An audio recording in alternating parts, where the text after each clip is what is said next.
వారణాసిలో చివరి రోజుల్లో మోక్షం కోసం వచ్చి ఉండటానికి కేటాయించిన నివాసాన్ని కాశీ లాభ్ ముక్తి భవన్ అని పిలుస్తారు. ఇది సాధారణ విహారయాత్రల హోటల్ కాదు. కేవలం తమ అంతిమ ఘడియల్లో కాశీలో ప్రాణాలు వదిలి మోక్షం పొందాలనుకునే వృద్ధులు, తీవ్ర అనారోగ్యంతో ఉన్నవారి కోసం ఏర్పాటు చేసినటువంటి ధర్మశాలనే చెప్పాలి. దీనిని 1958లో దాల్మియా ట్రస్ట్ ప్రారంభించింది. ఇక్కడ ఒక వ్యక్తికి గరిష్టంగా 15 రోజులు మాత్రమే బస చేయడానికి అనుమతి ఉంటుంది. 15 రోజుల్లో ఆరోగ్యం కుదుటపడినా లేదా మరణించకపోయినా గదిని ఖాళీ చేసి వెళ్లాల్సి ఉంటుంది. ఇక్కడ దాదాపు 10 నుండి 12 వరకు చాలా సాధారణ గదులుంటాయి.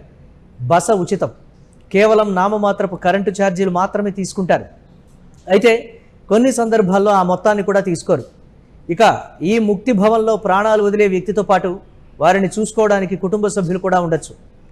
ముక్తి భవన్తో పాటు వారణాసిలో ముక్తి భవన్ అనే మరొక ప్రదేశం కూడా ఉంది.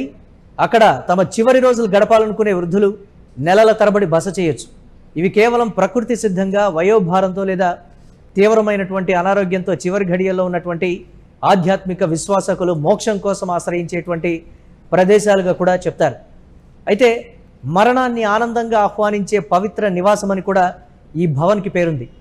మరణం అనగానే చాలామందికి భయం, విషాదం, ఒక విధమైనటువంటి దిగులు కలుగుతాయి. కానీ యుగ యుగాలుగా భారతీయ ఆధ్యాత్మిక సాంప్రదాయంలో కాశీ నగరానికి ఒక ప్రత్యేకమైనటువంటి స్థానం ఉంది. కాశ్యాం మరణాన్ముక్తి అంటే కాశీ క్షేత్రంలో ప్రాణాలు వదిలితే పునర్జన్మ లేని మోక్షం లభిస్తుందని నమ్ముతారు. ఈ నమ్మకంతోనే జీవితపు చివరి ఘడియల్లో ఉన్న వందలాది మంది వృద్ధులు, తీవ్ర అనారోగ్యంతో ఉన్నవారు తమ అంతిమ శ్వాసను కాశీ నేలపై వదలడానికి ఇక్కడికి వస్తూ ఉంటారు. అలా మోక్షం కోరి వచ్చే వారికి ఆశ్రయాన్నిచ్చే ఒక విచిత్రమైన పవిత్రమైన ప్రదేశమే కాశీ లాభ్ ముక్తి భవన్. అయితే ఈ ముక్తి భవన్కి సంబంధించినటువంటి విశేషాలు, నిబంధనలు ఒకసారి తెలుసుకునే ప్రయత్నం చేద్దాం. కాశీ లాభ్ ముక్తి భవన్ను 1958లో దాల్మియా ట్రస్ట్ ప్రారంభించింది. ఇది సాధారణ పర్యాటకులు లేదా యాత్రికులు బస చేసేటువంటి హోటల్ అయితే కాదు. కేవలం తమ ఆయుష్ కొన్ని రోజుల్లో ముగిసిపోతుందని భావించేవారు మాత్రమే, లేదా తీవ్ర అనారోగ్యంతో చావుకు దగ్గరగా ఉన్నటువంటి వారు మాత్రమే ఇక్కడ బస చేయడానికి వారికి అర్హత ఉంటుంది. చనిపోవాలనుకున్నటువంటి చివరి ఘడియల్లో కాశీలో ప్రాణాలు వదిలితే పుణ్యం, తిరిగి పునర్జన్మ ఉండదు అని భావించి కాశీలో చనిపోవాలనుకునేటువంటి వారి భవన్కి రావడం కావచ్చు. దీనికి సంబంధించి వారితో ఉండటానికి కుటుంబ సభ్యులకు కూడా మనం చూస్తూ ఉంటాం. తీవ్ర అనారోగ్యంతో మరికొన్ని రోజుల్లో చనిపోతారు అన్నప్పుడు వారి చివరి కోరిక ఏంటో తెలుసుకునేటువంటి ప్రయత్నం చేస్తూ ఉంటారు పెద్దలు. అలాగే తెలుసుకున్న తర్వాత కాశీ లాంటి ప్రదేశంలో నాకు మరణించాలని ఉంది, అక్కడ నా దహన సంస్కారాలు చేయండి, కాశీ లాంటి పుణ్యక్షేత్రంలో నా ప్రాణం అనంతవాయువుల్లో కలిసిపోవాలి, తిరిగి పునర్జన్మ లేకుండా ఉంటుందనేటువంటి ఒక భావం, తిరిగి మానవుడిగా జన్మించి ఈ కష్టాలని అనుభవించేటువంటి పరిస్థితి నాకొద్దు అనుకునేటువంటి వారు చాలామంది ఉంటారు. అలాగే కాశీలో మరణిస్తే శివుడిలో ఐక్యమైపోతామనేటువంటి ఒక నమ్మకం కూడా పర్టికులర్గా కాశీలో నెలకొని ఉంది. సో ఈ నేపథ్యంలో కాశీలో మరణిస్తే దీనికి సంబంధించి పునర్జన్మ ఉండకపోవడం, శివైక్యం చెందుతాం, ఆ శివుడిలోనే మనం కలిసిపోతాం, చేసిన పాపాలన్నీ కూడా అక్కడ హరించుకుపోయి మనకి మోక్ష మార్గం అనేది కాశీలో చనిపోతే లభిస్తుందనేది చాలా వరకు వినిపించినటువంటి మాట. అక్కడ పవిత్ర గంగా నదిలో తమ దేహాన్ని లేదా దీనికి సంబంధించి దహనం అయిపోయిన తర్వాత వారి బూడిదని అక్కడే ఆ గంగలోనే కలపాలి అనేటువంటి ఒక మాట. ఆ గంగలో కలిపితే అలా అయినా సరే శివుడిలో మేము ఐక్యం అవుతాం, శివైక్యం చెందిన తర్వాత పునర్జన్మ ఉండదు, ఈతి బాధలు, ఇలాంటి బంధాలు, బంధుత్వాలు, ఈ కష్టాలు అనుభవించేటువంటి బాధ మాకొద్దు అని కోరుకునేటువంటి వారు కూడా చివరి రోజుల్లో పుణ్యకార్యాలు చేసి వారి వారి ఆస్తిని కూడా అక్కడ ఉండేటువంటి కొన్ని ట్రస్ట్లకు రాసిచ్చినటువంటి సందర్భాలు కోకొల్లలుగా ఉన్నాయి. సో ఈ నేపథ్యంలో అలాంటిదే దాల్మియా ట్రస్ట్ ప్రారంభించినటువంటి ఈ ముక్తి భవన్. ఈ ముక్తి భవన్లో ఉండేటువంటి వారందరూ కూడా మోక్ష మార్గాన్ని, మాకు ముక్తి లభించాలి అనుకునేటువంటి ఒక భావంతో అనారోగ్య కారణాలు కావచ్చు, చివరి దశ కావచ్చు, వారి ఆస్తులు కూడా ట్రస్ట్కి రాసిచ్చి మా చివరి రోజులు మేమిక్కడే గడుపుతాం అని చెప్పి అక్కడే వారు శివైక్యం చెందినటువంటి సందర్భాలు కోకొల్లలుగా ఉన్నాయి. కానీ అలాంటి భవన్లలో ముక్తి భవన్ ఒకటి. కాకపోతే ఇక్కడ పర్యాటకుల తాకిడి పెరగటం కావచ్చు, లేకపోతే ఇతరత్ర పరిణామాలన్నింటినీ కూడా చూసుకున్న తర్వాత ఎక్కువ రోజులు అక్కడ ఉండేటువంటి పరిస్థితులు ఉండవు. అంటే ఒకవేళ అనారోగ్యం కారణంగా కాకపోయినా నార్మల్గా అక్కడికి వచ్చి మేము అక్కడే ఉండిపోతామనంటే అక్కడ కుదరనటువంటి పరిస్థితి. ఎందుకంటే మిగతా అనారోగ్యంతో ఉన్నటువంటి వారు ఒక 10 రోజులు, వారం రోజులు, 15 రోజుల్లో మరణించేటువంటి వారి చివరి కోరికలు తీరాలి. కాబట్టి ఆరోగ్యంగా ఉన్న మీకు అనారోగ్యం తగ్గిపోయినా కానీ ఈ నేపథ్యంలో అక్కడి నుంచి మిమ్మల్ని పంపించేస్తారు.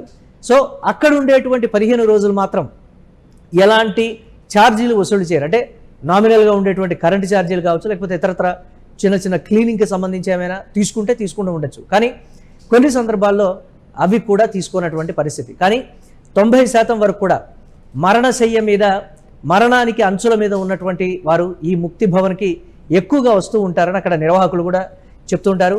మా కళ్ళ ముందు ఎన్నో వందలు వేల మంది కూడా ఈ ముక్తి భవన్లో వారు తుది శ్వాస విడవటం, ఇక్కడే గంగా నది ఒడ్డున వారికి దహన సంస్కారాలు నిర్వహించటం, తర్వాత వారి బూడిదని, అస్థికల్ని ఇదే గంగలో నిమజ్జనం చేసి దాదాపుగా వారికి ఉండేటువంటి 14 రోజుల పాటు పెద్ద కర్మ, చిన్న కర్మ కార్యక్రమాలు కూడా ఇక్కడే నిర్వహించుకుని తాపిగా, అంటే కన్నవారిని వారి కోరికను తీర్చిందే కాక దాదాపుగా ఒక 15 రోజుల పాటు అక్కడే ఉండి ఇతరత్ర కర్మకాండాలు కావచ్చు, తదనంతరం ఉండేటువంటి క్రియలు కావచ్చు, అవన్నీ కూడా నెరవేర్చి వారు తిరిగి వాళ్ళ ఇళ్లకు వెళ్ళిపోయినటువంటి సందర్భాలు కూడా ఉంటాయి. ఈ ముక్తి భవన్లో మా ప్రాణాలు ఇక్కడే పోవాలి, కాశీలోనే పోవాలనుకునేటువంటి వారు ముక్తి భవన్కి క్యూ కడుతూ ఉన్నటువంటి పరిస్థితి. ఇప్పుడు మనం చూస్తున్నాం యూటీవీ స్క్రీన్ మీద ఎక్స్క్లూజివ్గా ముక్తి భవన్. గతంలో 1958లో ఈ ముక్తి భవన్కి సంబంధించి నార్మల్గా ఉండేది తాకిడి. కానీ రీసెంట్ టైమ్స్లో ఎక్కువగా తాకిడి పెరగటం కావచ్చు, అనారోగ్యంతో ఉన్నటువంటి యుక్త వయస్కులైనా, చిన్నపిల్లలైనా, పెద్దవారైనా ఇమీడియట్గా అక్కడికి రావడం, అక్కడ బస చేయటం, వారు అక్కడ చనిపోవటం. అక్కడ కొన్ని ట్రస్టులు వేరే విధంగా కూడా ఉన్నాయి.